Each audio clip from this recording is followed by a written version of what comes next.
going to tell you, don't let the discount bug take you over. Because what will happen is, while you may get a lot of people in your door, you have to share half of your profit with Groupon, who's doing nothing but telling people they can come and get it cheap.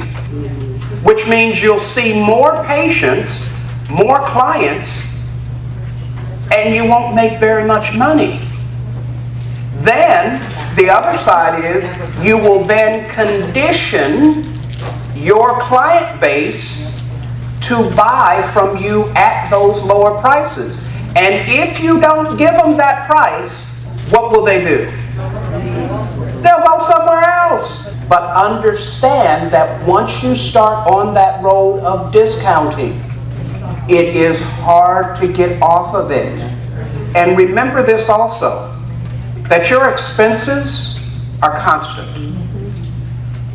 Every time you lower your price, that means you have to see twice as many people to get what the original price was, the original revenue. That's damaging to your business, because only time you'll see those people is when you see Groupon. They're not, look, if you're into building your book of business, you want, I told a client this 3 weeks ago. He said, we're not busy. I said, how'd your revenue show up last month? Well, we did just as good as we did in the month before. I said, and how did that compare to the prior year? It was better than the prior year. But we're still not busy. I would rather have fewer customers who are willing to pay than a bunch of customers who want a discount. Okay, but that is not a permanent fixture in your practice, right? And the special relates to a service or treatment that is being offered, or a package. But it is not a normal part of your marketing structure to give discounts. If you're on the discount boat, you are making yourself work twice as hard for the same amount of money. And you have to share your revenue with someone who's doing nothing but telling other people how cheaply you will provide that service to them for. Unfortunately. Yes, please. Wouldn't it be better to have like categories, just like you do when you go to buy a car? I mean, you got a car that, okay, somebody who drives a Cadillac, give them the Cadillac. Somebody who drives the, economy version, give them the economy version. I mean, get what you pay for. In other words, you're not going to do an extra service for somebody who comes in on a Groupon. Well, You do on your better customer, like, okay, well, let me do a little more for you. again, when we talk in Groupon, when we talk social living, I'm submitting to you, do packages. Look, the whole concept of Groupon and social living was to get people in the door and then use your sales acumen to upsell them to other services. That was the concept going in, right? But right now, it's a race to the bottom. Because if I'm offering $10, or if I'm offering a facial for $100, and then a Groupon says I can get that same facial for $50 at Sally's, I may get more business, but I only got half the money. And I'm seeing twice as many people to make that same $100. It's unsustainable as a business model. That's why you don't hear people talking about Groupon hardly anymore. Because businesses have been hurt. Plastic surgeons, cosmetic surgeons, medical spas are no longer in the Groupon business. Very few are that I've seen. And it doesn't mean that Groupon is bad. It just means there's a time and a place for it. If you're a brand new business and you're trying to get started and you want people to come to your business and see the new things you've got, services you offer, meet your staff, etc., might be good to have a Groupon. Because this is a special time. I just opened my doors, right? I have excess inventory of XYZ product. Might be good to have a Groupon just for that product. How many have lasers in their doctor's offices that are collecting dust? Just sitting there. A lot of people do. So, how do you get that? And some doctors are still paying for their lasers, by the way. So how do we fix that? A Groupon special. A social living special.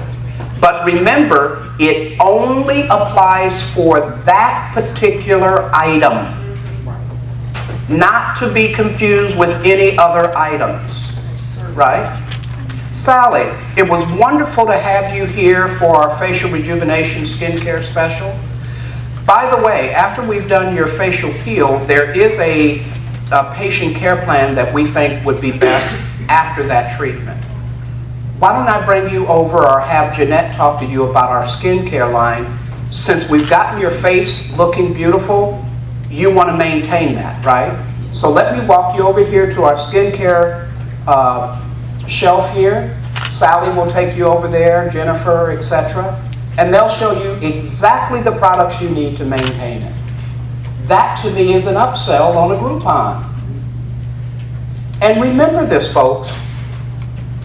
What you're trying to find out is, when you look at your book of business, what is my average dollar per transaction? Not many people look at that. What you look at is, how much money did I make for this month compared to how many bills I have to pay? But if you look at it from the average dollar per transaction by client, you then are looking at your book of business properly. Because if Sally has only come into you for a peel, but you also have all these other services that she's not taken advantage of, if you do a patient care plan, then you can say, you know, Sally, you've been coming to me for 2-3 years now, and you only come to me for one thing. Did you know we have all these other services? Because Sally may not know, and Sally may be going across the street to get the same thing that she could have got with you, but she just didn't know. Take advantage to grow your business properly. You're not going to grow your business properly by discounting. All you're going to do is make your competition learn from you. Or you're going to make your competition mad. And then they'll start talking about you. Oh, she's the worst, or he's the worst. All they do is discount. What do you think you're going to get for your money? Right? Then that pigeonholes you into this other area. You're the discounter. And believe it or not, when you talk to other doctors who are competing against their peers, and most of them have discounts going on for services that legitimately, for their skill, for the seriousness of the procedure. And if I'm going to do a tummy tuck, that's a serious procedure. Why am I discounting a procedure like that? If I'm going to do a facelift, why am I discounting a procedure like that? Breast augmentation. Breast augmentation, when they first started, you know how much that cost? About $8,000. Guess how much it costs now? $3,500, $3,000, $2,500, $1,750. That's happening, and it's all centered around discounts. And guess what happens? While you increase your number of patients or your number of opportunities, guess what else you increase? Your risk exposure.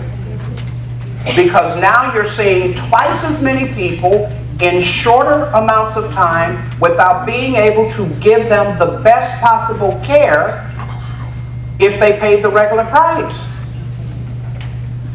It is much better to have fewer customers who pay decently for services than to have a bunch of people who only want discounts. In a business environment, it is unhealthy to do that kind of working. It creates an environment where you are so busy treating these people for half the price. You're working longer, you're burning through your equipment, you're wearing your staff out, you're creating additional risk because you're tired now. Who wants to do that? Is it good business to do that? When you go to the doctor and he only sees you for 5 minutes, how do you feel? Cheated. You feel cheated. You're a number. If you are in a cash-based environment and it is based on volume, okay, Sally, you come in, you need a favor, blah, blah, blah, blah, blah, blah, this take 15, 20 minutes, boom, out the door you go. Well, you didn't even get to spend time with Sally. Sally, tell me about what your concerns are. Why did you come to see us? Well, you know, I've been dealing with this acne for a long time, and I went to see my doctor, and he said I need to see a dermatologist who gave me this skincare product, and it's not necessarily working. Okay, Sally, I see. And how long have you been dealing with this acne? And what are the products the doctor's giving you? Okay.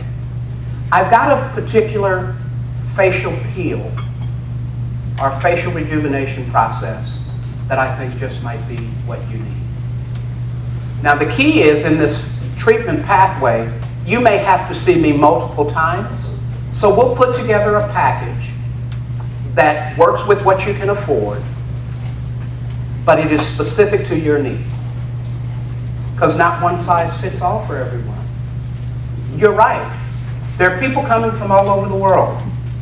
Different skin types, different textures, different issues with the skin, dry skin, acne, etc. But if you do a patient care plan, and when I say do a patient care plan, that simply means you take the time to find out what the patient needs. And if you get them into your office, don't just talk to them about one thing, because you may not get another opportunity. So when you're looking at Sally, look at all of Sally. What other services in your practice, in your business, will give Sally what she needs? And so, yes, please. So you mean, like, okay, if somebody comes in and they really can't afford what we offer, then should we be selling them the product they can do at home to do it yourself because they can't afford it? Well, no, because you're not getting, again, we're talking about a person who can afford to pay. If that person comes to you and they can't afford to pay, then they're basically asking you to give me a treatment that costs this much at my price. But that's not the business you're in. The reason you came to me is because you saw that I could provide you a particular treatment pathway or service that will meet your needs, and regardless of what it costs, I need to have that, and I'm willing to pay for it. But if you get in the habit of lowering your price to meet the needs of what that person wants, guess what they end up doing? And I've seen it recently. They'll tell their friends, well, you know, I went over to Sally's place and Sally gave me this treatment and it was only this cost. So then Sally's friend calls you up, hey, this is Sheila, a friend of Sally's. She told me you did this kind of treatment for her at that price. Right? And guess what happens? You're put on the spot. Well, we only did that for Sally. Well, what makes her better than me? Now you got to backpedal on that, right? Then you treat her for that price that you gave to Sally, and then she's going to tell her friend, and then they're going to come to you. Eventually, you're stuck in the cycle of discount. Listen, You guys have gone to school. You're getting your continuing ed hours all the time to keep your license. What you do is very important. And it's a serious medical grade procedures that you guys are doing. Even microneedling. Respect yourselves. Charge what is appropriate for the skill. You've gone to school and put in so much time. It's an investment in yourselves. Don't discount your profession away. Please. That if you don't respect your time, nobody else will. That's a fact. I will say that there's such a difference when you're shopping for a product as opposed to shopping for a service. And when I'm shopping for a service and I see that people are out there discounting it, no matter what the service is, doesn't have to be hair removal, it could be any kind of service that you're talking about, haircuts, manicures, whatever, that tells me that that person does not have enough clientele to stay busy, and probably the reason for that is because they're not very good. And I don't like the image that that puts on a person like us as a discounter, saying that, you know, I'm desperate, I've got to find a way to get people in the door, and I'm going to discount my services because I'm not good enough to compete with the person that's in town that's the best that there is. So I just think that it projects an image that I don't think is positive at all. That is correct. Now, here's what I will tell you is often the difference maker as to whether or not you have to discount. And I said it before earlier. What it comes down to is to give the best customer service you can give. Make people feel like you would want to feel yourself. Make sure your place is clean. Make sure your people are professional. Make sure it smells good. If after you treat a patient, clean up after yourself. Don't leave the rooms in chaos because people have, the next patient that's coming through has to walk by that. Be professional. This is a serious job you guys are doing. It makes a difference. And I tell you, young people with acne, that's a personal thing for them. Walking around in school and having people make fun of them because of the way their skin looks. And if you can change that, and their parents are willing to put the money up to pay for you to change that, don't discount that. That's a serious endeavor you're undertaking. Look, the number one thing people look at in beauty is their face. And guess what you guys are in charge of? People's face.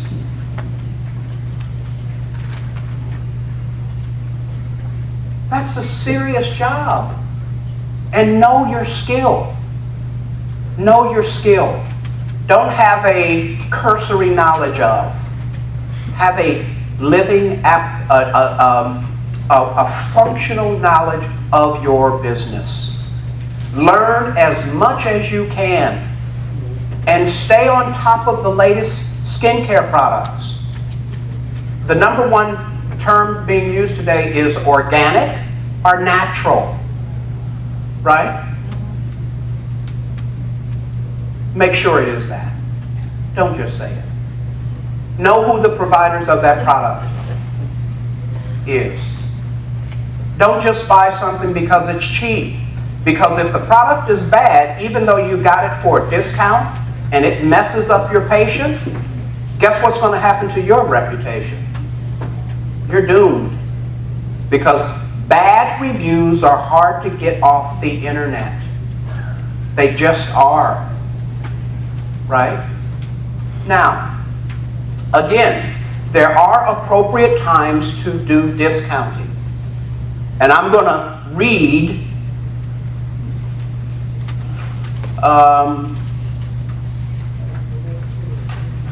I have it labeled here. The key is to use discounts for only a few special reasons. Number one, and make sure you write this down.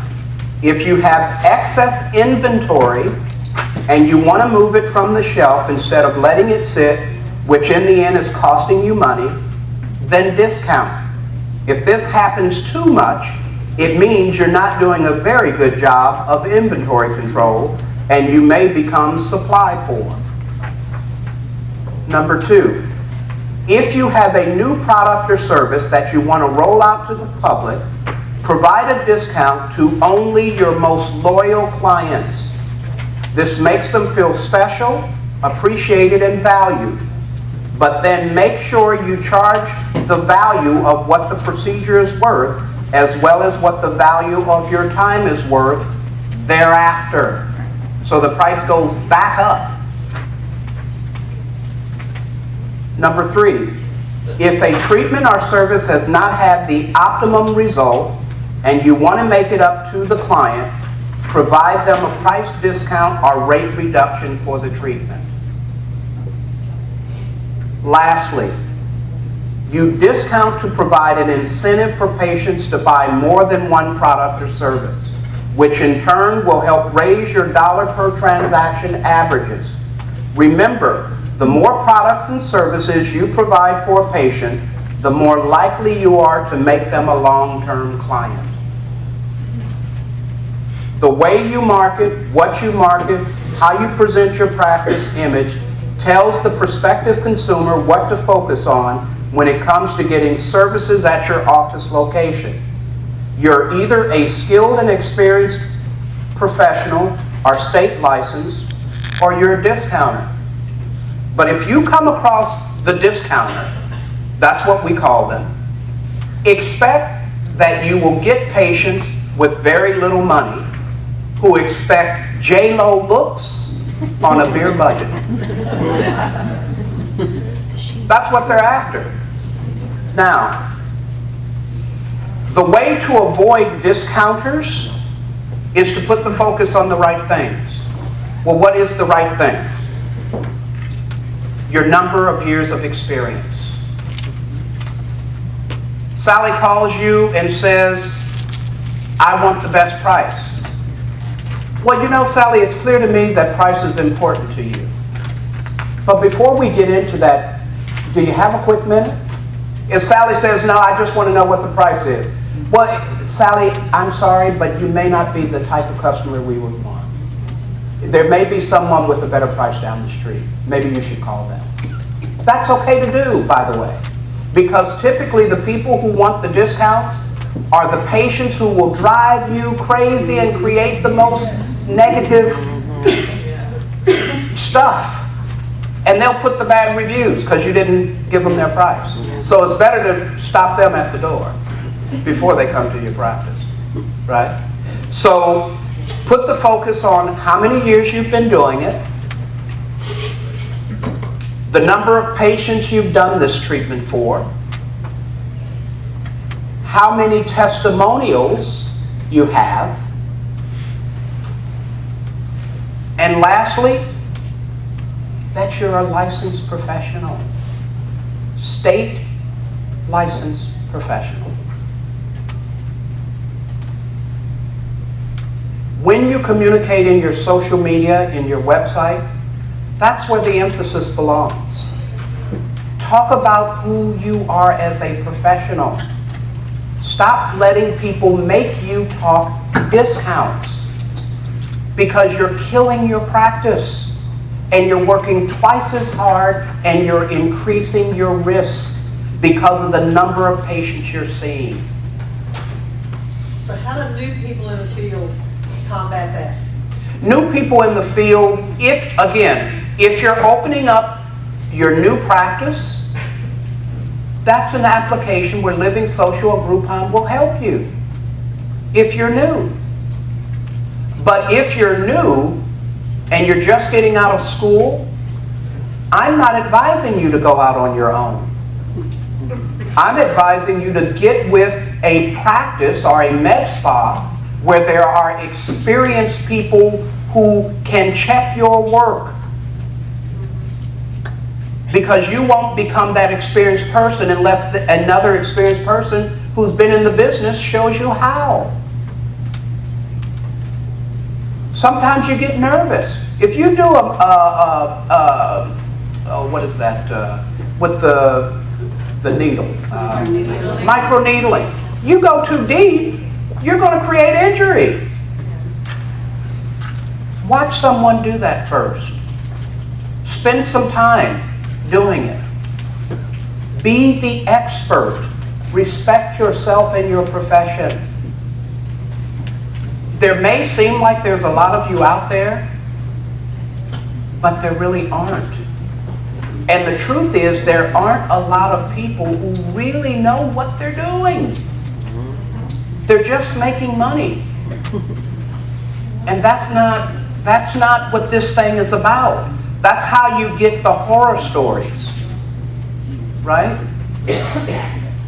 Yes, please. So, when I first opened my business last year, it was, and I've been doing what I do for several years. I've always worked for doctors and other practices. So it was kind of slow. You know, while the marketing, I didn't have a web page yet. And Right. It was a little slow. And a couple people said, try Groupon. I've always had a negative image of Groupon, and I didn't want that type of Right, people coming clientele. into my practice. But I kept getting, not getting busy. I tried it. I offered this one service that my investment was not much at all. So I offered the service, and the people that it brought me were the total opposite of what I imagined. Wow. These were high professionals. The referrals I get from them, and I still get from them, has been phenomenal. It took my business to where I needed to be. I don't offer that service anymore on Groupon because, it did so well, and now the referral base is there. But it did help me greatly. But again, it's when you started. Right, when I And, started. and guess what? It wasn't the reason you're continuing to grow and the reason you're continuing to see those people, because looking at you, I can just assume that your professionalism Very, yeah. is what kept them. Yeah. Your environment is what I kept them. follow up, I call them, I do everything, for them. Okay, I think my time is up, but I'll say one last thing to you. If you're thinking of going out on your own, I would always advise you to build your website 3 months in advance, to start collecting email addresses, to create your social pages, to start the conversation, to build up before you open your doors. And if you start collecting emails, you send them a special invitation to an open house. Other than that, social media is free. Discounting is not what you want to be known for. Use a patient care plan. There are good ways to use Groupon and for specific reasons. And just remember, guys, you're professionals. You have a state license. And treat the patient like you want to be treated. And I guarantee you will see a wonderful return and a wonderfully thriving business. Okay? Thank you.